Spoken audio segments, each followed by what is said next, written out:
Ando devagar, porque já tive pressa em leve este sorriso, porque já chorei demais.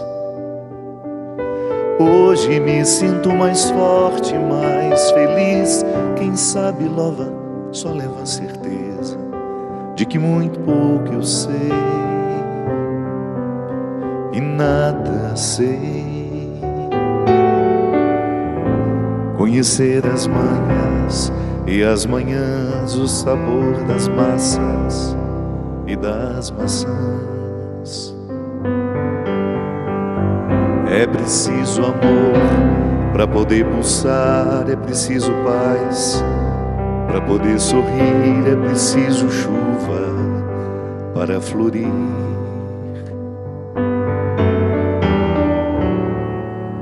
Penso que cumprir a vida seja simplesmente compreender a marcha, ir tocando em frente. Como um velho boiadeiro, levando a boiada eu vou tocando os dias. Pela longa estrada eu vou, estrada eu sou. Conhecer as manhas e as manhãs, o sabor das massas e das maçãs. É preciso amor para poder pulsar, é preciso paz para poder sorrir, é preciso chuva para florir. Todo mundo ama um dia, todo mundo chora um dia, a gente chega e no outro vai embora.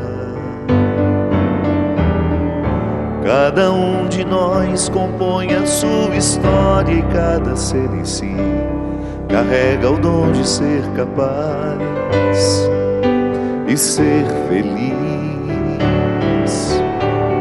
Conhecer as manhas e as manhãs, o sabor das massas e das maçãs. É preciso amor para poder pulsar, é preciso paz para poder sorrir, é preciso chuva para florir. Ando devagar, porque já tive pressa em leve este sorriso, porque já chorei demais. Cada um de nós compõe a sua história e cada ser em si carrega o dom de ser capaz e ser feliz. Muito boa noite, é com muita alegria que nós começamos hoje o programa Direção Espiritual. Depois de um longo tempo que nós estivemos sem o programa, Christian ficou 52 anos de férias. Foi, Christian? Christian, dá só uma baixadinha no piano aí para nós. Isso. 52 anos de férias, não tem? Que Christian?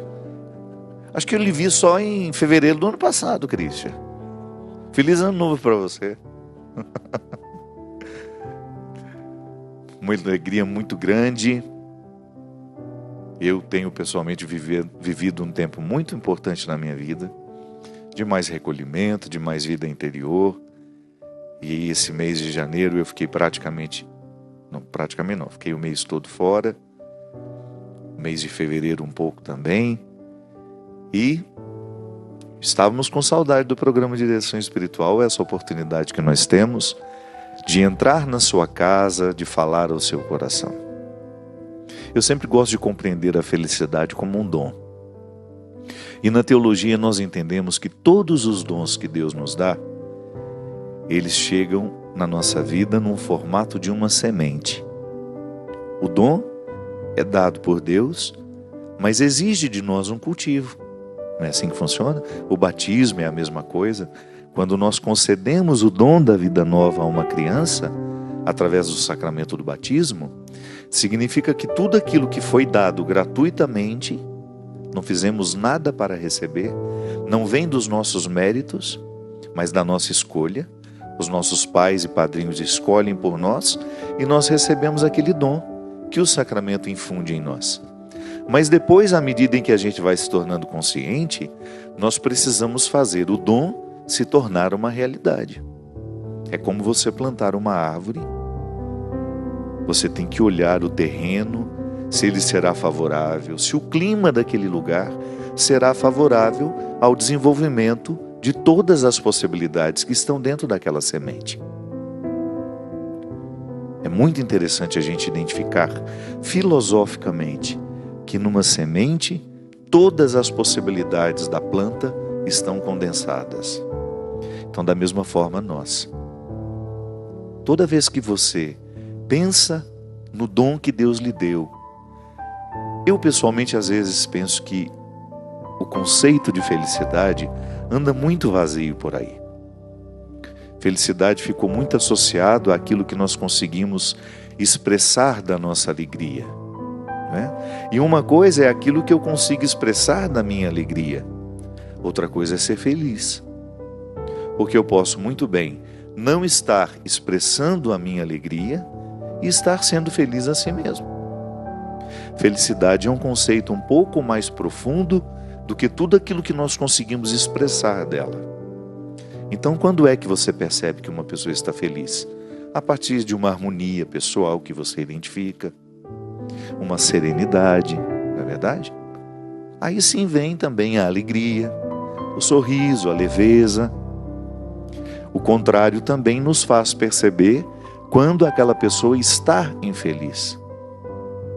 Que a gente não pode nem dizer que ela é infeliz, porque senão nós estamos negando o dom de ser feliz que está nela.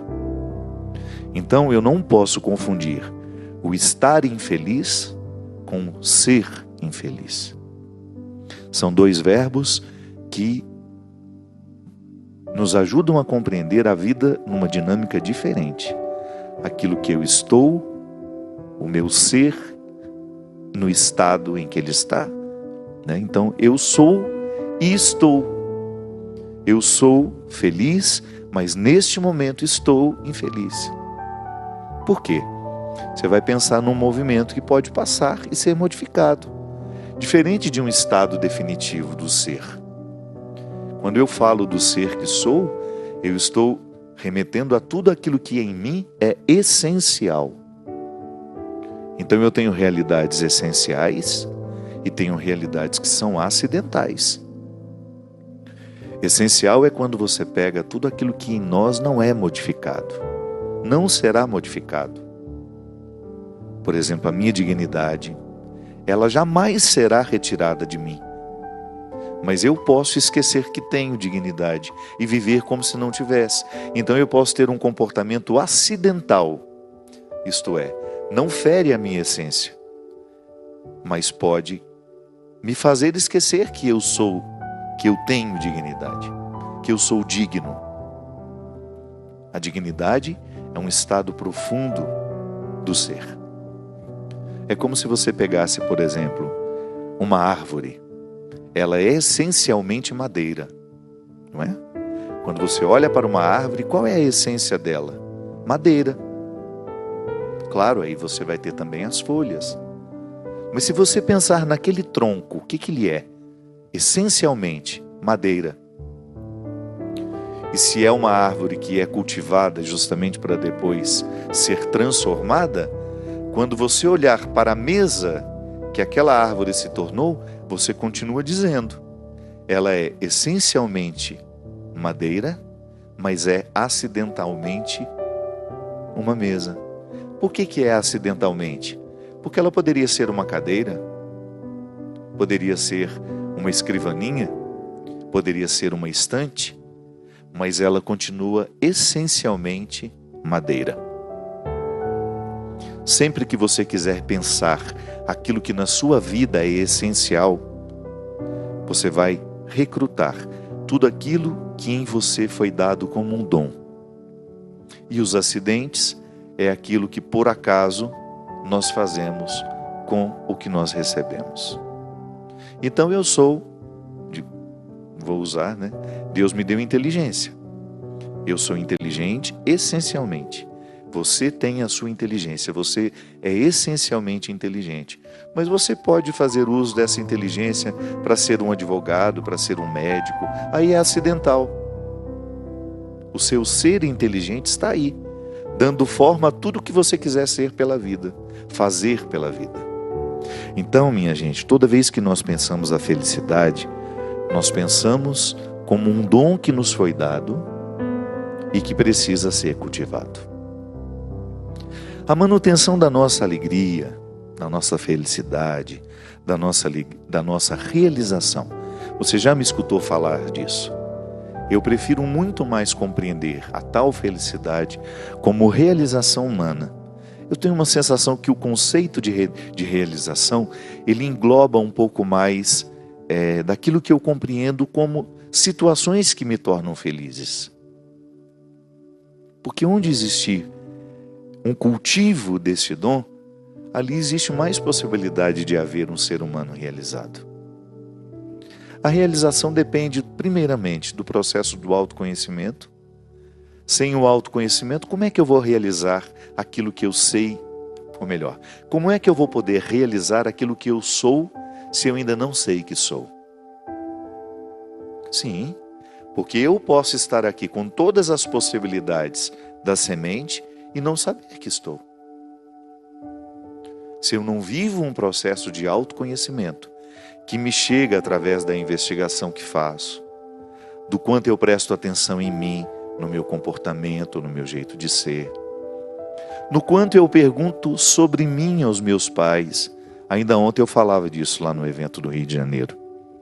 Como é importante a gente ter a oportunidade de perguntar aos nossos pais como nós éramos quando crianças. Como foi que nós enfrentamos as primeiras dificuldades da vida? Quem foram os nossos melhores amigos? Quem foram as pessoas que tiveram influência sobre nós? Porque os nossos pais detêm conhecimento sobre nós que ninguém mais terá. Eles nos viram de um jeito único. Eles nos viram numa fase da vida que só eles podem nos contar. Por isso é tão importante a gente estar com pessoas que nos amaram profundamente nessas primeiras fases da vida, porque geralmente quem nos amou de verdade terá mais facilidade de ser fiel àquilo que nos conta. Então a gente saber de nós através do outro, isso é a experiência de autoconhecimento. E aí você começa aos poucos montar o quebra-cabeça. Sim, porque todos nós somos um quebra-cabeça. Há tantas coisas no meu jeito de ser hoje que eu ainda não sei entender porque eu ainda não montei as peças. O meu jeito de ser hoje, ele está intimamente conectado a muitas coisas que eu recebi na minha infância, que fizeram parte, que foram acumuladas em mim, situações que foram acumuladas em mim naquilo que nós chamamos de inconsciente, que é essa parte do ser, né? Nós não sabemos em que lugar está localizado no cérebro, mas é uma parte do ser que é atuante sobre nós e não é conhecido. Eu me lembro que nas minhas aulas de psicologia, com a minha queridíssima professora Udi, Maria de Lourdes Tridapali, lá de Santa Catarina de Brusque, uma das pessoas mais sábias, mais coerentes que eu conheci na minha vida era a professora Udi. Era não, porque ela continua vivíssima. É a professora Udi. E eu me lembro que eu me interessei muito, já gostava de psicologia, mas com as aulas da professora Udi eu quis ir além. Eu estava fazendo um curso de filosofia com uma licenciatura em psicologia. Então eu poderia sair dali como um professor de filosofia, de psicologia e de educação, que era a área específica do nosso estudo. Mas a professora Udi, ela nos introduziu na psicologia de uma maneira geral. E quando nós estudávamos Freud, ela falava justamente da grande descoberta que é o inconsciente. E ela falava isso: o inconsciente é desconhecido, mas é atuante. Então eu o desconheço, mas ele atua muito sobre mim. Eu tenho comportamentos que estão intimamente ligados a ele, que são ditados por ele. O que é pior, né? Quando eu Fábio consciente que sou, acabo sendo movido por motivos inconscientes. Então fica difícil de agir nas causas. Eu lido muito mais com as consequências do meu agir. E por isso que às vezes, por não termos o autoconhecimento, nós temos muita dificuldade de mudar um jeito de ser. Porque aquele jeito de ser, embora ele se expresse em atitudes, palavras, um modo de pensar, ele está sendo movido e gerado por uma realidade que em mim é inconsciente. Que às vezes está ligado a um trauma que eu tive no passado, quando eu ainda era muito criança, quando eu não tinha os filtros da maturidade para fazer caber dentro de mim aquilo que tinha acontecido. Quantas vezes nós expressamos medos na fase adulta que não são medos do adulto que somos, são medos inconscientes da criança que fomos e que de alguma forma continuamos sendo porque aquele medo não foi libertado. Também é uma característica do inconsciente que toda vez que nós estejamos pressionados por ele, nós tenhamos muito mais dificuldade de modificar a ação. Porque quando é que o inconsciente se manifesta? É muito misterioso isso, mas às vezes se manifesta muito através dos nossos sonhos. Os sonhos é o momento em que você desarma, né? Que você perde um pouco o controle de ser quem você é, e aí o consciente manda os recados, porque ele quer ser libertado. De alguma forma, a mente fica oprimida pelos motivos inconscientes. Então, toda vez que eu jogo para fora e consigo trazer à consciência um motivo que até então era desconhecido, porque estava inconsciente, eu consigo me libertar.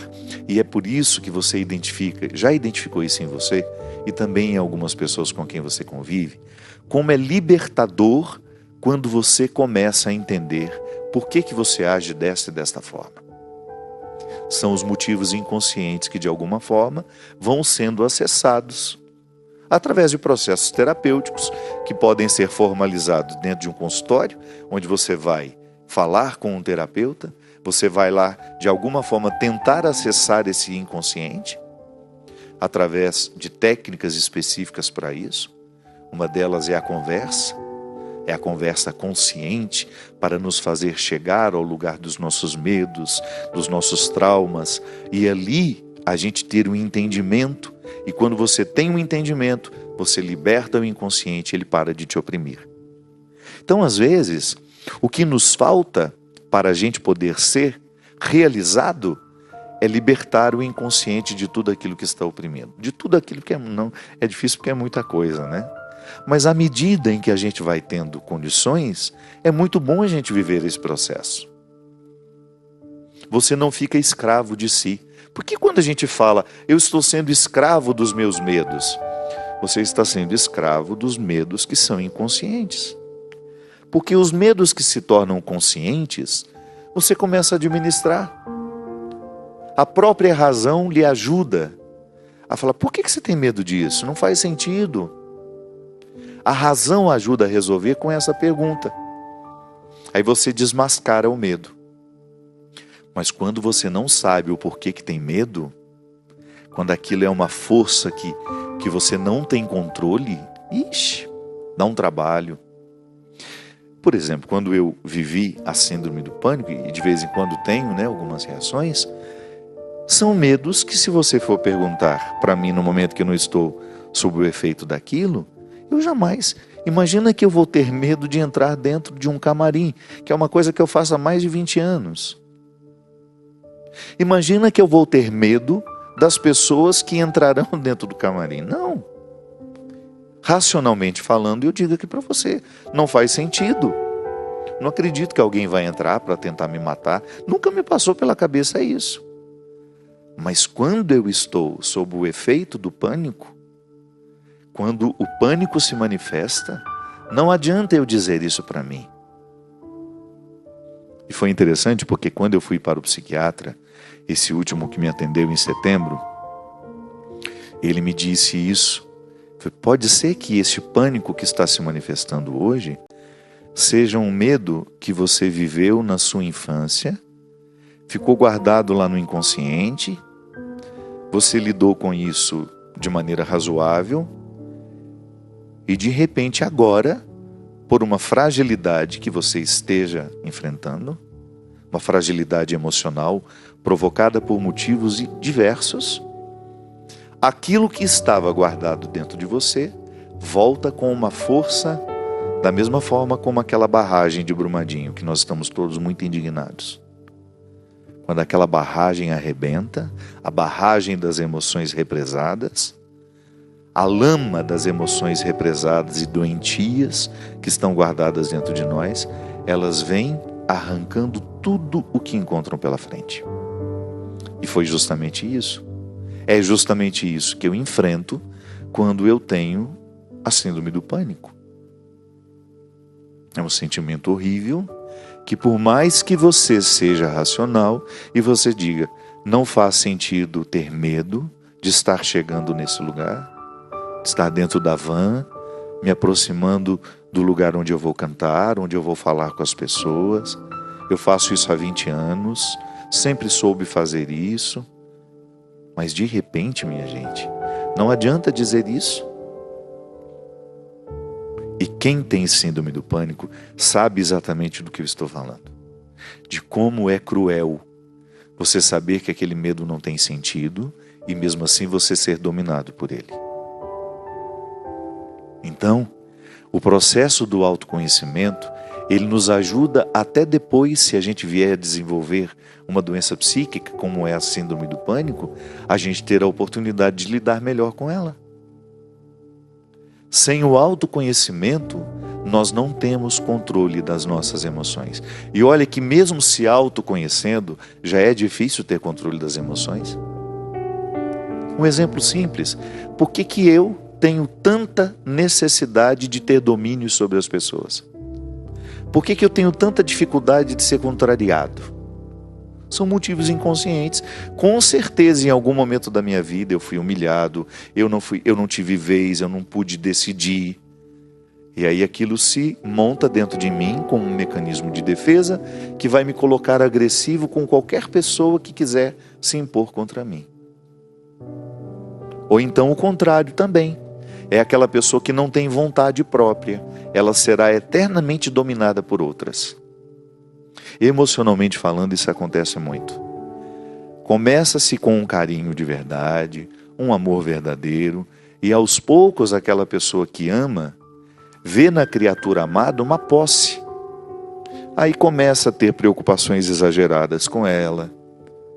Tudo isso muito revestida de coisas boas, mas no fundo aquilo já deixou de ser bom há muito tempo. Porque não faz sentido você amar uma pessoa e querer ser proprietária dela. Nunca. Por mais que você que pôs o filho no mundo, você nunca vai ser proprietária do seu filho. Você pode até ter autoridade com um pouco mais de intensidade sobre ele, até um determinado momento da vida. Mas depois ele vai alcançar a autonomia e você terá que deixá-lo viver. É por isso que às vezes algumas pessoas, ao mínimo sinal de estarem sendo dominadas, elas ficam agressivas. Por quê? Porque já viveram isso no passado e não querem mais. Não acredita no amor como uma posse. Amor não faz do outro uma posse. É o contrário, o amor liberta.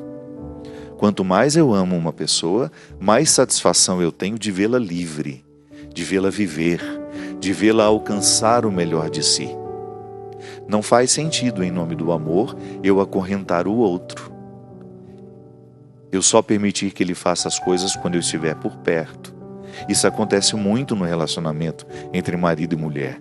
Casamentos que se estabelecem assim, em nome do amor, alguém fica prisioneiro do outro. Deixa de trabalhar porque o marido não gosta. Deixa de fazer isso porque o marido não gosta. Cuidado! Isso pode ser indicativo de que você esteja trilhando um caminho que depois não tem retorno. Porque isso gera muita violência no final. Gera violência emocional, psíquica e gera violência física às vezes. Porque o outro, interpretando como uma posse aquele que ele diz amar, vai sentir no direito, inclusive, de eliminar a vida dele, caso ele venha contrariá-lo. A agressão contra mulheres, que é uma vergonha no nosso país, um número assustador de mulheres são agredidas diariamente pelos seus maridos, pelos seus namorados. Essa semana nós vimos de uma mulher de 52 anos que marcou um encontro com um rapaz e foi agredida por ele durante 4 horas. A mulher está deformada. Essa é a nossa sociedade. Essa é a nossa sociedade. Então, às vezes, as violências são geradas assim, amorosamente. E porque às vezes nos falta o autoconhecimento, nós não estamos aguçando esse dom de sermos felizes, a gente se submete ao outro. E às vezes até com uma ilusão de que o outro tem a obrigação de nos fazer felizes. Não. O outro pode até participar da nossa felicidade. Mas quem tem que fazer esse dever de casa sou eu. Se eu não fizer o meu dever de casa, se eu não for uma boa companhia para mim, se eu não for um bom amigo meu, dificilmente eu serei um bom amigo de alguém, serei boa companhia de alguém. Você sabe que este tempo que eu experimentei agora, de quase 1 mês e meio, sozinho mesmo, fazendo uma rotina extremamente saudável. Em outubro eu fui para lá, terminei meu livro, esse que eu vou mostrar daqui a pouquinho, que ficou pronto hoje. Agora, nesse tempo que eu estava lá, escrevi quase 140 páginas de um projeto meu que estava parado há muito tempo.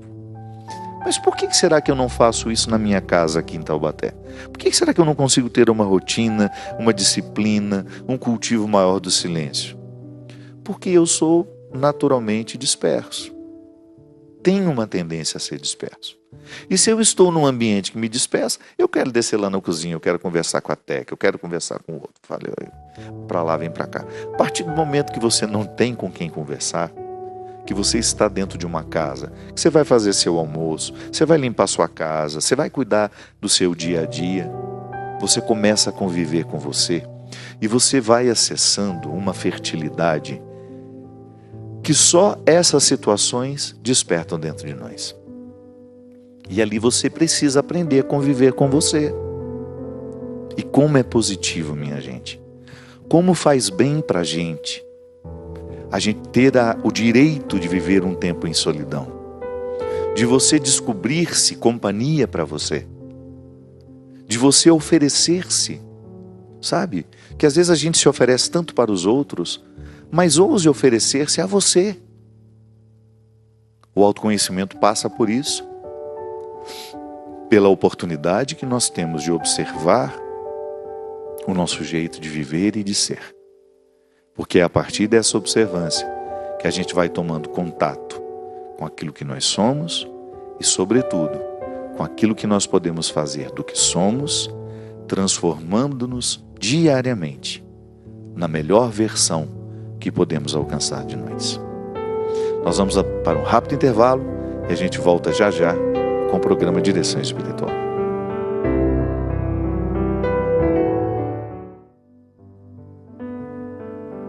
Estamos de volta com o programa Direção Espiritual. Muito obrigado a você que nos assiste, você que nos divulga, você que faz parte da história deste programa.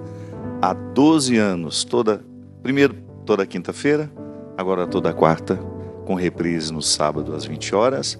E depois, para quem não dorme, de domingo para segunda, à 1 da manhã. Não é isso, Binha? Gente, olha que belezura do livro novo que acabou de chegar hoje. Vai começar a chegar nas livrarias a partir do início de março, mas já existe a venda no site do Amazon. Para quem tem produtos da Canção Nova também no Amazon já? Já tem também, né? Alguns livros já estão lá. A Amazon é hoje uma das maiores oportunidades, né, que a gente tem de comprar livro, receber em casa. Eu já sou cliente deles há muitos anos. Reformei a minha biblioteca, né? Cheguei até a ser muito criticado, duramente criticado. Que eu só compro livro, que eu só compro... A Cidinha todo dia recebia uma caixa lá, por fim ela já estava... O que será tanto tem nessas caixas, gente? Então, www.amazon.com.br. O livro Por Onde For o Teu Passo, que lá esteja o teu coração, já está na pré-venda com uma, como é que chama isso? Exclusividade. Está com exclusividade de pré-venda no Amazon.com. E eu tive uma notícia muito agradável, que se tudo der certo, a Canção Nova fará uma parceria com a Planeta para ter o selo da Canção Nova neste livro também. Não é bom isso? Isso é ótimo, a Bia falou. Ela que falasse diferente para ela ver que eu já arremessava um objeto dela aqui. Então a gente está muito feliz, porque vamos ver se vai acontecer essa parceria. Você vai poder comprar também através da Canção Nova. Um livro que eu recomendo muito, por ter sido escrito justamente no momento em que eu fazia uma reflexão muito, muito, muito frutuosa acerca de como eu vivi o meu tempo, de como eu experimentei o meu tempo. O livro é uma história, ele tem um formato romanceado, né? Ele tem umas primeiras 10, 15 páginas mais teóricas, sobre como esse movimento da pressa está retirando de nós a capacidade de refletir a vida que nós vivemos. A gente sabe que a qualidade da vida depende do quanto nós refletimos a vida que a gente vive. Porque se a gente não reflete o que nós estamos vivendo, se a gente não faz uma reflexão, a gente vai perdendo o senso crítico daquilo que vive. E às vezes, minha gente, nós temos uma capacidade tão grande de criticar o outro como ele vive. A gente sempre tem uma opinião sobre a vida do outro, né? E geralmente quem tem muita opinião sobre a vida do outro tem muita dificuldade de viver a própria vida. Porque quem se auto-reflete, quem tem o exercício diário de viver criticamente, que é uma forma positiva de viver, nem sobra tempo para ficar dando palpite na vida dos outros, a não ser que esse outro lhe peça opinião ou que ele esteja sob sua responsabilidade. Aí sim. Caso contrário, não. Até eu, como líder religioso, eu só vou dar palpite se por acaso eu for chamado a dar palpite. Diferente de fazer uma homilia. Se eu estou lá na igreja, eu falo o que eu quero e dou o conselho o que eu quiser, a partir do que está me motivando o evangelho daquele dia. Agora, quando uma pessoa está vivendo, porque ela está escolhendo viver daquele jeito, eu só vou dizer se eu for chamado, se eu tiver um convite para poder dizer alguma coisa a ela. Senão, ela vai ter que me ouvir nos momentos em que eu estou falando para todo mundo. E é por isso que às vezes é bom. Eu sempre escuto isso. Aquele programa foi para mim, Padre Fábio.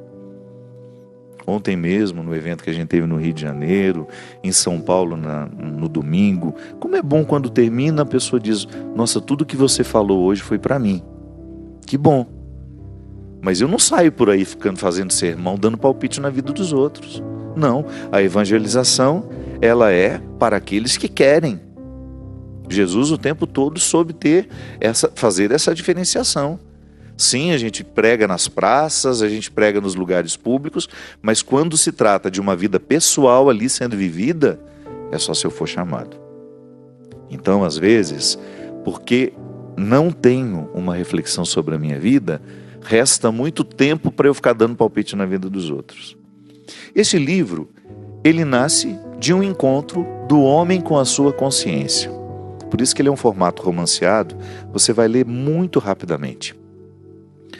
Essa consciência, no livro, é uma menina.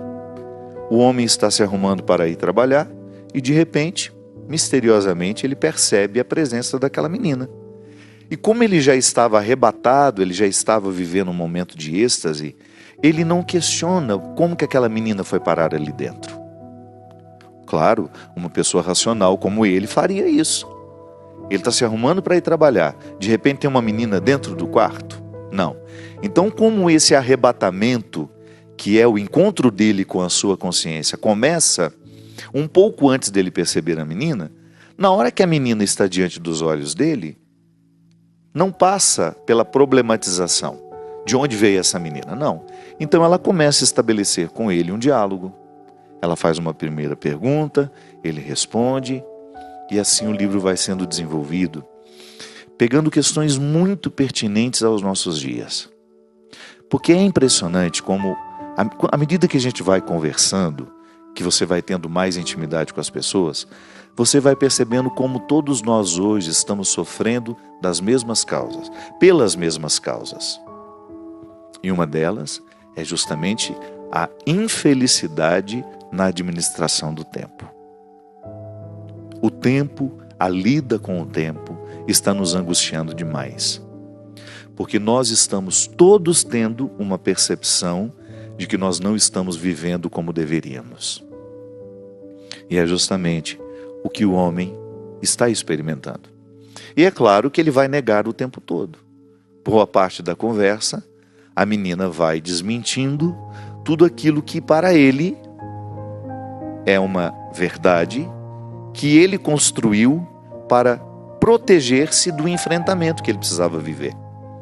E a menina vai desconstruindo, mostrando para ele que aquele discurso que ele está fazendo não está de acordo com os sentimentos que lhe ocorrem.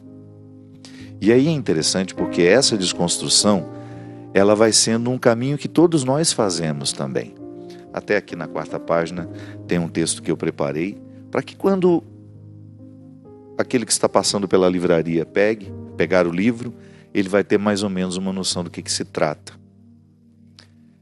É em vão procurar por uma resposta quando ainda não fizemos a pergunta certa.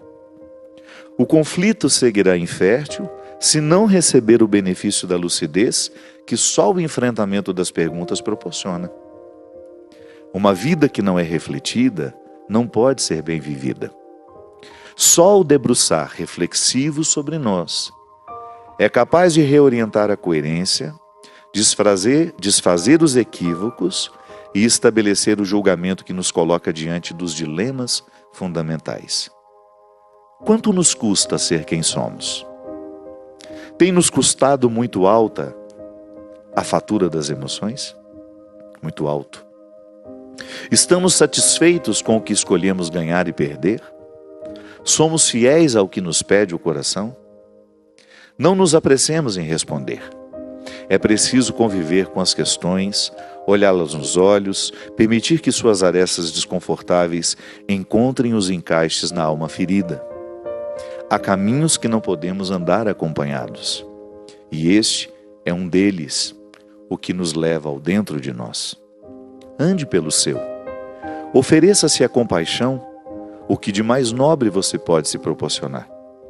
É sob a sua tutela amorosa que você descobrirá que a vida pode ser diferente e que nunca é tarde para reorientar a sua história. Ouça o que você tem a dizer-se.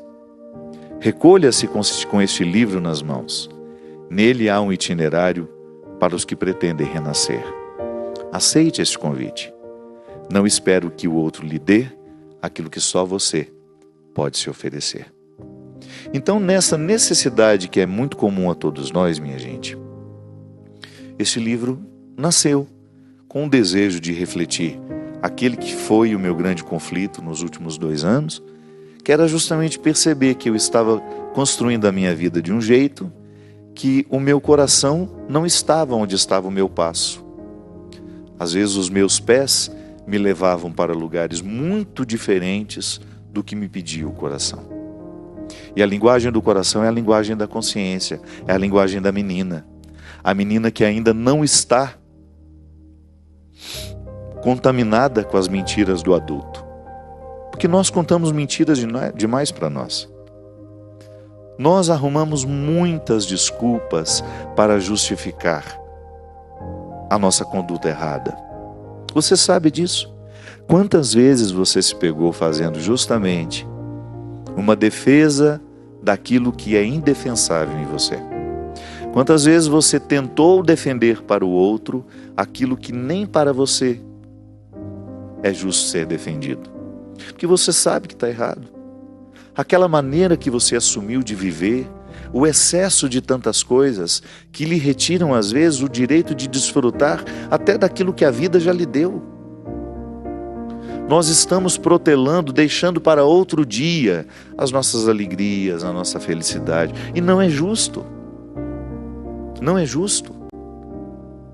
Não é justo nós ficarmos justificando e mentindo para nós criando uma defesa de um jeito de ser que precisa ser modificado urgentemente, sem medo de errar, andando por aí, conhecendo as pessoas, falando com aquelas que eu já conheço há muito tempo. Nós estamos todos vivendo o mesmo conflito. Nós estamos com uma sensação de que o tempo está passando e nós não estamos extraindo de nós o melhor que podemos extrair. Por quê? Porque estamos com pressa, estamos excessivamente cansados, com demandas muito além das nossas possibilidades. Não estamos tendo tempo para viver as nossas emoções como elas merecem ser vividas. Nós não estamos tendo tempo para viver o processo do autoconhecimento.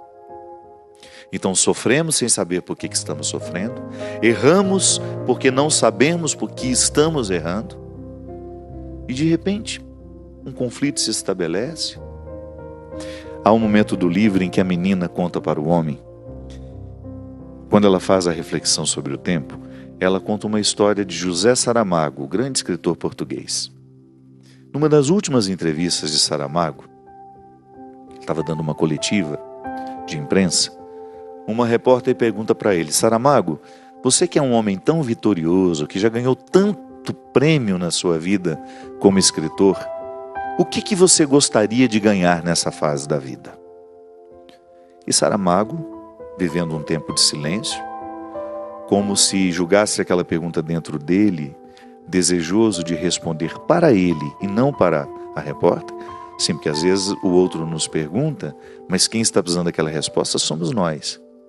E como Saramago era um homem muito sábio, muito introspecto, ele certamente identificou que aquela pergunta não era só para dar à repórter, mas era sobretudo para ele.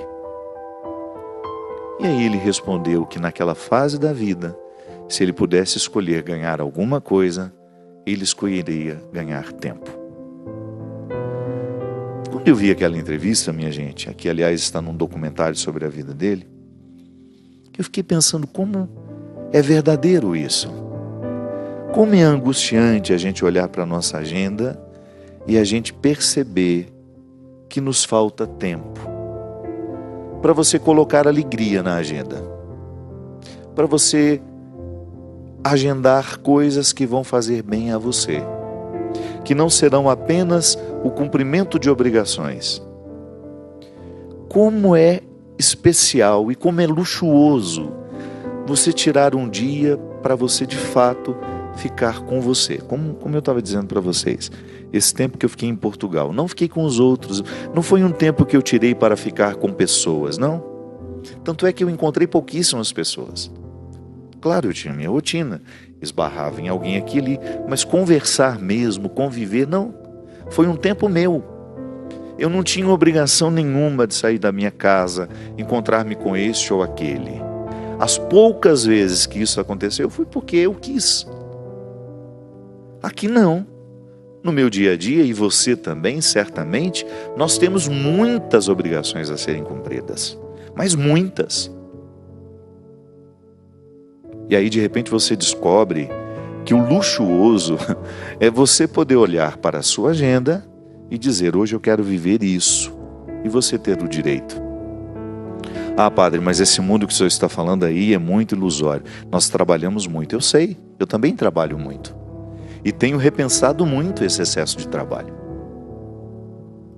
Nós precisamos criar, não precisamos parar de trabalhar, a não ser que você já possa, e queira, e escolha isso. Olha, eu já posso parar de trabalhar, já fiz um patrimôniozinho, vou viver com menos, vou modificar a estrutura da minha vida, vou gastar menos, mas eu quero viver melhor. É diferente. Mas nós criarmos, porque às vezes, minha gente, até o tempo que nós temos para descansar, nós não gastamos de maneira inteligente. Às vezes nós somos muito infelizes na maneira como nós escolhemos gastar o nosso dia de descanso. A começar por esse aparelho, que é muito citado aqui nesse livro. Esse invasor autorizado, que retira a nossa paz, dentro do nosso quarto, porque para onde a gente vai, a gente leva isso. Então isso é muito recente. Essa dependência que nós temos deste aparelho, ela é muito recente. Nós estamos protagonizando a mudança. Quais são as doenças que isso trarão para nós? Nós somos a primeira geração que está vivendo isso. Os nossos filhos já estão, mas nós estamos antes deles. Quais são os desequilíbrios emocionais, físicos que isso vai trazer para nós? Só o tempo vai dizer. Então, às vezes, o tempo de descanso nós escolhemos gastar da pior forma, sem nenhuma inteligência. Então, eu espero que este livro possa lhe fazer o mesmo bem, ou até mais, do que ele já fez para mim no momento que eu escrevi. Ele foi muito importante para mim, sobretudo no momento em que eu o fiz. No momento em que eu convivi com ele, né, porque eu gosto de conviver com os meus livros antes de escrevê-los. Tanto é que eu escrevi rapidinho, porque eu já tinha convivido tanto tempo com ele, mas o meu jeito de viver não me permitia torná-lo concreto. Tanto é que vocês percebem, há muitos anos que eu não lançava um livro meu. O último que eu lancei foi aquele com Karnal. Foi fruto de uma conversa, sentamos lá e conversamos. Mas o debruçar sobre um texto, isso exige tempo, exige descanso. Você tem que estar bem para poder fazer. Então eu já tinha convivido muito tempo com as questões que me incomodavam neste livro. E aí, quando eu fui escrevê-lo, foi um processo fácil. E por falar em viver bem, eu quero convidar você que está esperando a oportunidade de viajar, de fazer uma peregrinação para a Terra Santa e de maneira especial comigo.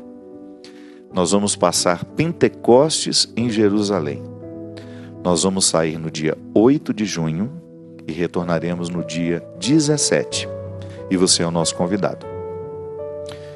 Será uma viagem maravilhosa, conhecendo Israel, os lugares mais importantes da nossa fé, lugares por onde Jesus passou, celebrar todos os dias, viver com intensidade a mística daquele lugar que tão bem faz a quem passa por lá. Então queria convidar você para se programar, para estar conosco de 8 de junho até o dia 17. Ligue para os telefones que aparecem aí na sua tela. Vai aparecer agora, Bia, ou não? Pode ligar tanto para a Canção Nova ou amanhã para a Obra de Maria, para você fazer a sua consulta, ver as condições de pagamento, para ver se cabe dentro das suas perspectivas. E um conselho, se couber, se você tiver vontade, faça isso. Às vezes nós ficamos adiando os nossos sonhos, ficamos guardando dinheiro para uma situação que a gente nem sabe se vai acontecer. É claro que ninguém pode ser imprudente. Mas se você acha que este sonho está na hora de realizar, faça. Não espere adoecer, não espere mais não ter saúde. Eu acho tão bonitinho de ver nas minhas peregrinas, que já estão há anos viajando comigo, como elas descobriram isso na hora certa. Sim, porque às vezes, minha gente, depois que você já não tem mais disposição física, perde-se a alegria, perde-se a satisfação de estar lá, que esperou muito tempo, passou o prazo de validade. Porque o ser humano, o corpo, ele passa a validade. Então vamos tirar esses sonhos das gavetas e realizá-los enquanto a gente tem saúde para isso. Tá bom? Então ligue, faça a sua consulta, tanto aqui na Canção Nova como na Obra de Maria, que vamos peregrinar para Israel do dia 8 de junho até o dia 17. E vamos passar Pentecostes em Jerusalém. Muito obrigado, Sr. Christian, pela sua companhia. Até a semana que vem. Vamos ver se o Christian estará aqui na semana que vem. Pode ser que ele esteja em algum país nórdico, alguma viagem importante, né? E muito obrigado a você que me acompanha toda quarta-feira. Obrigado pela paciência desse tempo que o programa foi só reprise. Obrigado pelo seu carinho, pela oportunidade que eu tenho de estar e fazer parte da sua casa, da sua vida. E derrame sobre todos nós a bênção e a proteção do céu, do Deus Todo-Poderoso, Ele que é Pai, Filho e Espírito Santo. Amém. Até a semana que vem, se Deus quiser.